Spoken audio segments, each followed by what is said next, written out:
Hi guys, स्वागत है आपका एक और नई वीडियो में। तो भाई सबसे पहले तो MS धोनी को हैप्पी बर्थडे। हालांकि कल था, लेकिन ये वीडियो कल ही आने वाली थी, कुछ चीज़ें थी उसकी वजह से आज मैं ये डाल रहा हूँ वीडियो।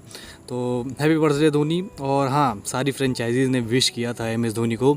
सिर्फ एक फ्रेंचाइजी नहीं कर पाई बेचारी, आपको पता है कौन सी वो फ्रेंचाइजी है। सारी 9 टीम्स ने विश किया था, बस एक रह गई जो कि है हमारी प्यारी RCB। उसके बारे में हम लोग पहले बात ही कर लेते हैं, शुरू ही उससे कर लेते हैं। तो भाई जैसे कि हमें पता है कि भाई जो कोर्ट ने बताया था कि पूरा मतलब हाथ ही नहीं का है उस पूरे उसमें, तो सब लोग को लग रहा है कि भाई RCB बैन हो सकती है। लेकिन मेरा अगर ओपिनियन आप देखें, मेरा अगर जो पर्सपेक्टिव, तो मेरे हिसाब से बैन नहीं होने वाली है RCB। अब बस इसके ऊपर ज़्यादा बात नहीं करेंगे हम लोग, बस आप ये मान के चलिए कि बैन नहीं होगी मेरे हिसाब से। फिर हम लोग आगे बढ़ते हैं और बात कर लेते हैं जो आज का मतलब मेन फोकस है। वो है हमारा भाई ट्रेड वाला, क्योंकि भाई बहुत बहुत ज़्यादा मतलब इसमें ट्रेड की न्यूज़ मैं इकट्ठा कर चुका हूँ लगभग 5-6 दिन में पिछले। और मैं आपके साथ शेयर करना चाहता हूँ। कुछ डील्स स्टार्ट हुई थी लेकिन नहीं हुई, और कुछ अभी ऑन गोइंग है, तो उसके बारे में हम लोग बात करेंगे। लेकिन उससे पहले हम लोग थोड़ी बात कर लेते हैं जो हमारा CSK का जो फोकस है इसमें ट्रेड पर, वो किस तरीके से है। उससे पहले अगर आपने सब्सक्राइब नहीं किया चैनल को तो प्लीज़ सब्सक्राइब जरूर कर दीजिएगा और वीडियो को ज़रूर लाइक कर दीजिएगा, ताकि हमें मतलब मोटिवेशन मिले और वीडियोस बनाने के लिए। तो चलिए फाइनली शुरू कर लेते हैं इस वीडियो को। जैसा कि मैं कह रहा था कि भाई CSK का फोकस क्या है इस समय ट्रेड पर। तो CSK की अगर हम लोग बात करें तो इस समय भाई उनका पूरा फोकस है MLC पे, क्योंकि भाई TSK काफ़ी शानदार उसमें कर रही है और वो लोग पूरा फोकस उसी पे डालना चाहते हैं। अभी पूरी मैनेजमेंट, पूरे जो कोचिंग स्टाफ है, सभी लोग मतलब एक हिसाब से MLC के ऊपर पूरा फोकस्ड हैं। और CSK TSK या फिर जैसा करती है मज़ा आएगा देखने में। और जैसे ही ये टूर्नामेंट ख़त्म होता है उसके बाद आपको धड़ाधड़ एक से एक न्यूज़ आपको देखने को मिल सकती है, क्योंकि पूरा फोकस है वो CSK का शिफ्ट हो जाएगा ट्रेड के ऊपर, कि हम लोग कैसे प्रिपरेशन स्टार्ट कर सकते हैं 2026 की IPL के लिए। लेकिन अभी के लिए आप ये मान के चलिए कि उनका पूरा फोकस इस समय MLC पर है, और MLC ख़त्म होते ही पूरा फोकस आ जाएगा यहाँ पे। फिर हम लोग आगे बढ़ते हैं और बात कर लेते हैं कि भाई इस समय रूमर्स क्या चल रहे हैं भाई ट्रेड के, क्योंकि बहुत सारे मेरे पास न्यूज़ है जैसे कि मैं बार बार आपको बता रहा हूँ। सबसे पहले तो हम लोग बात कर लेते हैं हमारे प्लेयर जिसकी डिमांड मार्केट में आई है, जो कि हैं रचिन रविंद्र। और उनको कौन कौन टीम्स चाह रही हैं, पहले मैं आपका नाम गिना देता हूँ। तो रचिन रविंद्र के पीछे KKR है, LSG है और DC है। ये 3 जो टीम्स है वो टारगेट कर सकती हैं रचिन रविंद्र को। अब देखने वाली होगी कि कैसे क्या डील होती है। मतलब ये अभी इनिशियल स्टेजेस पे है खबर, ऐसा नहीं है कि भाई ये होगा ही होगा। बस आप ये मान के चलिए कि ऐसा मतलब कहीं से न्यूज़ निकल के आई है, बस आप ये मान के चलिए सोर्स भी काफ़ी अच्छा है, ये भी आप मान के चलिए। तो मतलब रचिन रविंद्र को टारगेट कर रही है KKR, LSG और DC। फिर हम लोग आगे बढ़ते हैं और बात कर लेते हैं थोड़ा एक पुरानी खबर है। हालांकि ये बहुत पहले ये डील होने का मतलब संभावना थी, जो कि था पथिराना और रबाडा का स्वैप। मतलब जो गुजरात टाइटंस है वो चाहती थी कि आप भाई पथिराना दे दीजिए और कगिसो रबाडा को हमसे ले लीजिए। लेकिन CSK ने मना कर दिया साफ, और वो डील नहीं करना चाहते हैं। लेकिन अगर हम लोग बात करें भाई कगिसो रबाडा की, तो कगिसो रबाडा को लगभग 3-4 टीमें और चाहती हैं, जिसमें कि KKR है, LSG है, PBKS है। अब इसमें किसकी हाई पॉसिबिलिटी है जाने की, तो पंजाब की अगर मैं बात करूं तो भाई पंजाब में खुद कगिसो रबाडा नहीं जाना चाहेंगे। क्यों? क्योंकि भाई वो पिछले सीज़न थे और उनको अच्छे से ट्रीट नहीं किया गया था। इसी वजह से मुझे लगता है जो चांसेस है वो KKR और LSG के ज़्यादा हाई चांसेस हैं, और इन्हीं दोनों किसी टीम में जा सकते हैं। और जो सबसे एक्टिव इस पूरे मतलब सागा में दिखाई दे रही टीम वो लखनऊ सुपर जायंट ही है। तो देखने वाली बात होगी, आने वाले समय में पता ही चल जाएगा। फिर हम लोग आगे बढ़ते हैं और बात करते हैं थोड़ा CSK के एक और ट्रेड के बारे में, जो कि हैं उमर जाई। आपने नाम सुना होगा और देखा भी होगा, पंजाब किंग्स के लिए खेलते हैं। और ये प्लेयर कैसे है, पहले प्लेयर की हम लोग बात कर लेते हैं। तो भाई सभी फेजेस में बॉलिंग कर सकते हैं। पहला तो ये मतलब शानदार इनका जो एक एट्रीब्यूट है, लेकिन जो इन फेमस जिसके लिए वो ये है कि भाई नई बॉल से शानदार बॉलिंग करते हैं, और ये एक अच्छे फिनिशर भी हो सकते हैं चेन्नई सुपर किंग्स के लिए। तो CSK ने मतलब ये कोशिश की थी साइन करने के लिए इनको, मतलब ट्रेड करने के लिए पंजाब किंग्स से।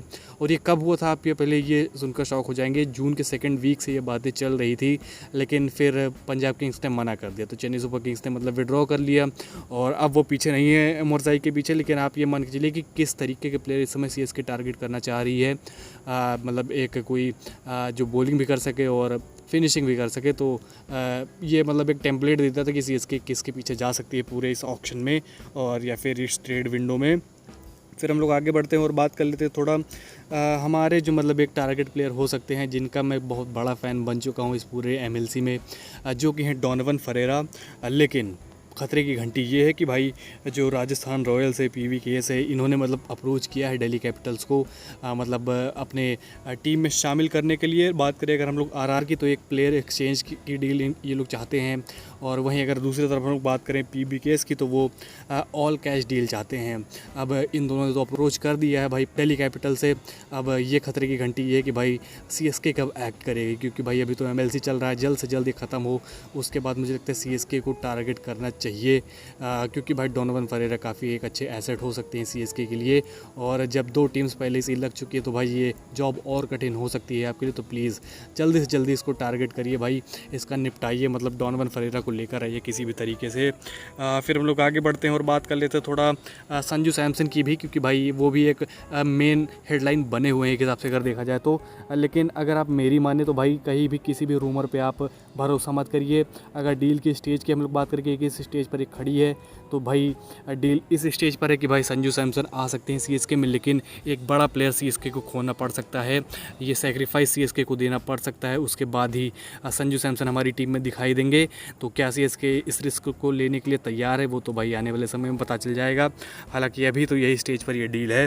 फिर हम लोग आगे बात कर लेते हैं थोड़ा और इम्पोर्टेंट न्यूज़ के बारे में। तो एक रेव स्पोर्ट्स करके एक ट्विटर पे अकाउंट है, मतलब बड़ा अकाउंट है, न्यूज़ देता है, उसने फेक न्यूज़ अब फैलाना शुरू कर दिया है भाई MS धोनी का नाम ख़राब करने के लिए। जैसे कि आपको पता है कि भाई इनका कल बर्थडे था MS धोनी का, और गलत उसने न्यूज़ ये फैलाई कि भाई 5 लोग की डेथ हो गई, शायद स्टैम्पीड हो गई है। मतलब RCB के ऊपर जो इस समय चल रहा है उसको मतलब पूरा रिक्रिएट करने की कोशिश करी कि चलिए इवन हो जाए, इवन ये करने की कोशिश करी, लेकिन ये फेक न्यूज़ है। आप जैसा कि आप देख सकते हैं, जो इसने इमेज यूज़ करी है वो हाथरस में एक स्टैम्पीड हुई थी उसकी इमेज यूज़ करी है, और इसको हमारे जो ट्विटर यूज़र्स हैं हमारे CSK के, उन्होंने अच्छे से डिबंक करा है। तो मतलब मज़ा आ गया ये देखकर कि भाई कितने मतलब डेस्परेट लोग इस दुनिया में पड़े हुए हैं कि मतलब फालतू में नाम ख़राब करने आ जाते हैं, बस मतलब छोड़ते हैं इनको, बात ही नहीं करते हैं इनके बारे में। फिर हम लोग एक अच्छी न्यूज़ के बारे में बात कर लेते हैं, जो कि है पृथ्वी शॉ की तरफ से। तो पृथ्वी शॉ ने मतलब भाई महाराष्ट्र ज्वाइन कर लिया, और जल्द से जल्द आपको एक्शन में भी दिखाई देंगे। तो मतलब ये काफ़ी शानदार खबर है, उससे CSK टारगेट भी कर सकती है इनको।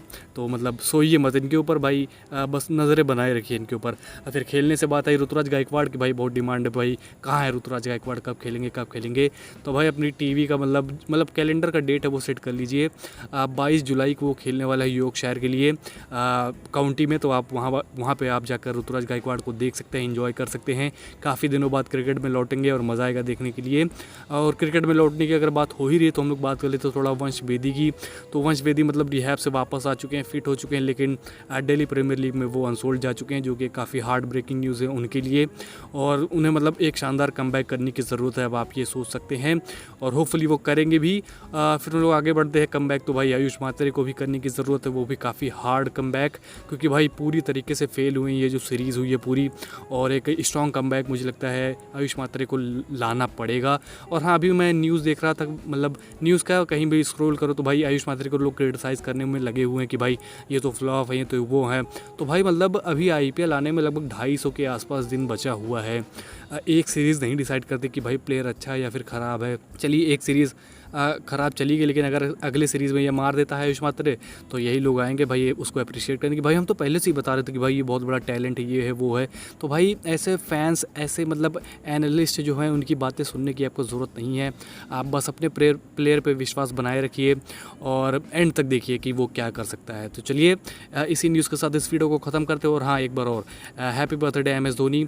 और आप लोग MS धोनी की कुछ अपनी फेवरेट बातें कमेंट सेक्शन में लिख सकते हैं, और इन सारे मतलब जो ट्रेड रूमर्स हैं या फिर जो ट्रेड डील्स हैं उसके ऊपर आप पूरा कमेंट कर सकते हैं। तो चलिए फाइनली इस वीडियो को यहीं पे ख़त्म करते हैं। अगर आपको टेलीग्राम ज्वाइन करना तो आपको डिस्क्रिप्शन में लिंक मिल जाएगा, और अगर आपने सब्सक्राइब नहीं किया चैनल को तो प्लीज़ सब्सक्राइब जरूर कर दीजिएगा, वीडियो को जरूर लाइक कर दीजिएगा। मिलते हैं आपसे अगली वीडियो में, तब तक के लिए बाय।